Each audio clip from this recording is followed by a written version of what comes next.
Salut à tous, bienvenue sur ma chaîne. Pour ceux qui ne me connaissent pas, moi c'est Stéphanie.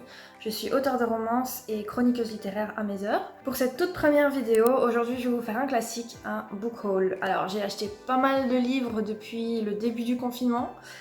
Faut savoir qu'ici en Belgique, on commence seulement à être déconfiné, donc voilà, j'ai fait 2-3 passages par la Fnac et par quelques librairies et j'ai pas pu résister malheureusement. Mais la plupart du temps, j'ai acheté des e-books. Donc c'est avec ça que je vais commencer. Faut savoir que mes genres de prédilection, c'est principalement la new romance, le new adulte, mais aussi un peu de fantastique. Tant qu'il y a un peu de romance là-dedans, ça ne me dérange absolument pas. Donc le premier livre que j'ai acheté pendant ce confinement, c'est Fauve par Isia Soleil et aux éditions addictives. Donc je vais pas vous lire le résumé parce que j'ai trop de bouquins à vous montrer, donc ça prendrait beaucoup trop de temps.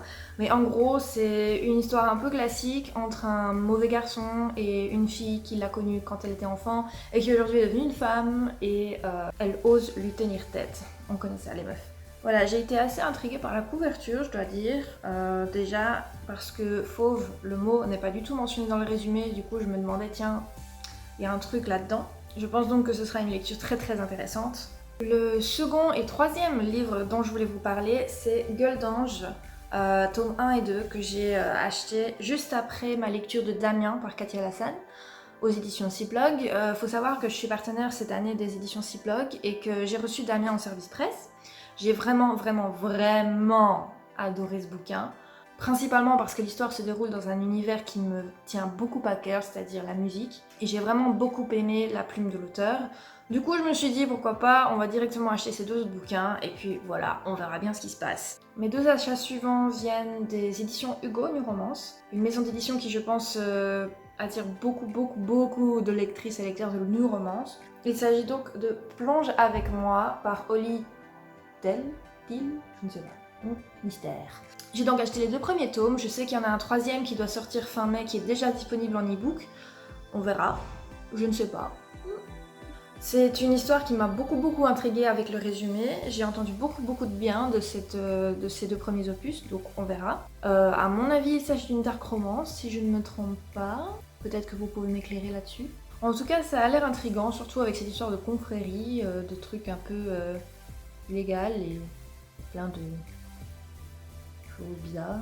Ensuite, je n'ai malheureusement pas pu résister, enfin malheureusement, tout est relatif, n'est-ce pas? Je n'ai pas pu résister aux attaques de communication d'Emma Green et des éditions addictives.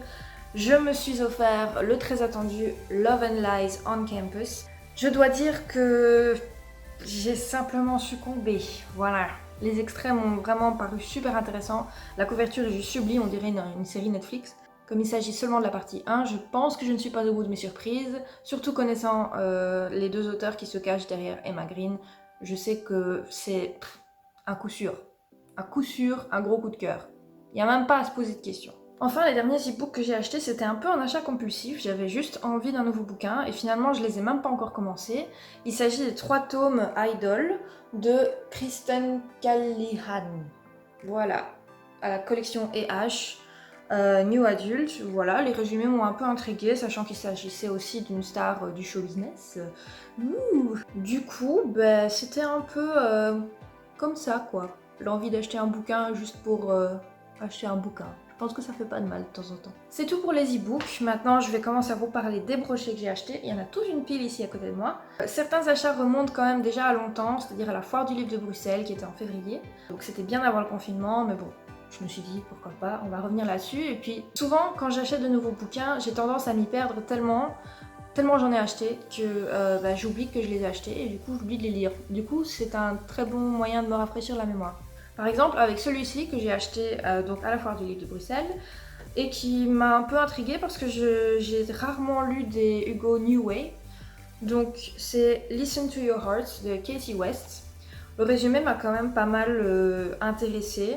Sachant que c'est pas du tout ce que je lis d'habitude, je me suis dit allez pourquoi pas, ça doit être mignon, ça doit être marrant, on verra. Ensuite pour ceux qui me suivent un peu sur Instagram, et si vous ne le faites pas encore, vous attendez quoi?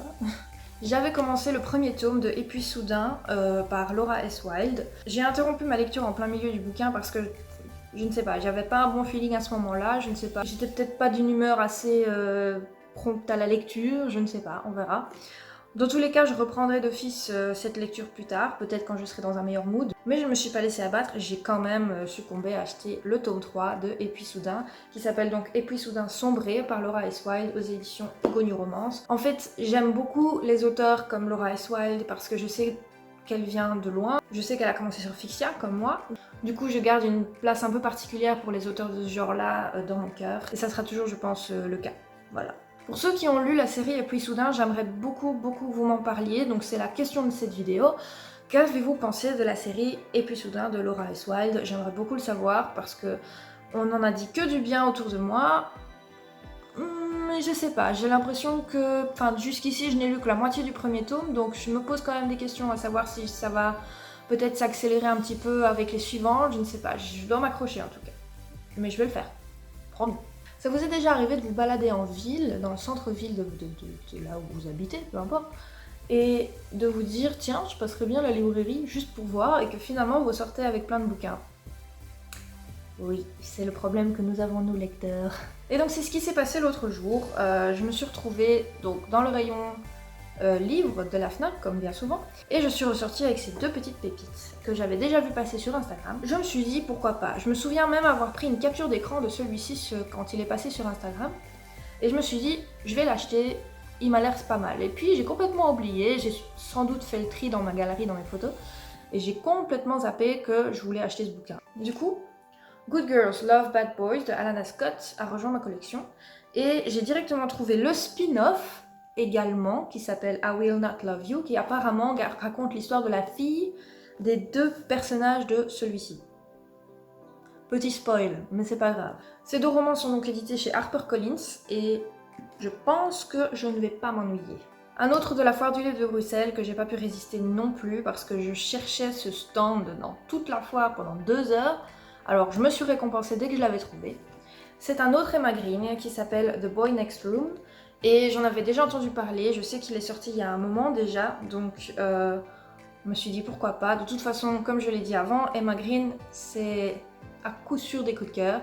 J'ai aimé tous les bouquins qu'elle a écrits jusqu'ici. Le premier que j'avais lu, c'était Just 17, qui était d'ailleurs mon premier roman numérique. J'ai vraiment adoré sa plume, leur plume, je devrais dire. J'ai tendance à oublier qu'elles sont deux en fait. Franchement, c'est un duo qui fonctionne super bien, et j'ose espérer qu'elles continueront encore longtemps à fonctionner comme ça, parce que c'est vraiment...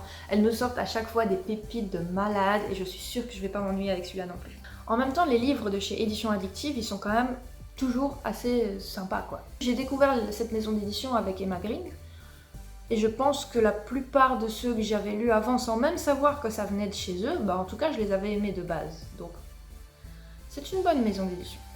Les deux derniers que je vais vous présenter, ce sont les deux derniers que j'ai achetés. Je les ai achetés sur Amazon, et en fait j'étais curieuse parce qu'il faut savoir, je l'ai annoncé sur ma page Facebook et sur Instagram il n'y a pas très longtemps. Mon premier roman va sortir normalement début juillet, on verra. Et il va sortir aux éditions Cherry Publishing. Du coup je me suis dit, ce serait quand même pas mal que j'ai quelques brochets de chez eux. J'avais déjà lu quelques versions numériques de quelques-uns des romans qu'ils avaient édités, et j'avais adoré. Du coup je me suis dit, autant voir un peu à quoi ça ressemble, au cas où mon roman serait édité en brochet. J'ai donc craqué pour Briser After the Fall de Coconan, et je dois dire que cette couverture, ma chérie, est magnifique. Ah ouais, surtout les petites cerises là, c'est un bon touch. Je m'étais pas beaucoup intéressée au résumé de base quand je l'ai acheté, mais j'ai vu quelques chroniques, je me suis dit ça doit être un bon coup. Et alors le second, c'est une brique. Ma chérie, je me suis retrouvée avec une caisse de chez Amazon, mais super lourde, et je me suis dit purée, je ne sais pas combien ça pèse, mais ça pèse lourd. Il s'agit donc de La Dernière Muse par L4, et je n'en ai entendu que du bien. J'ai vu une tonne et une tonne et une tonne de chroniques là-dessus, passer sur Instagram, de bons avis surtout, et je me suis dit allez c'est parti. Et surtout que récemment, même avant de le recevoir, j'ai vu qu'un tome 2 était en préparation. C'est nickel, c'est tout bon ma chérie. Ce sera tout pour aujourd'hui, j'ose espérer que vous avez aimé cette vidéo. Moi ça fait un moment que j'y pensais, de retourner sur YouTube et de parler de mes bouquins. Donc voilà, j'espère que vous serez au rendez-vous pour les prochaines. Et n'oubliez pas de me suivre sur Instagram et Facebook pour les dernières actus et d'autres petites pépites qui vont arriver comme ça.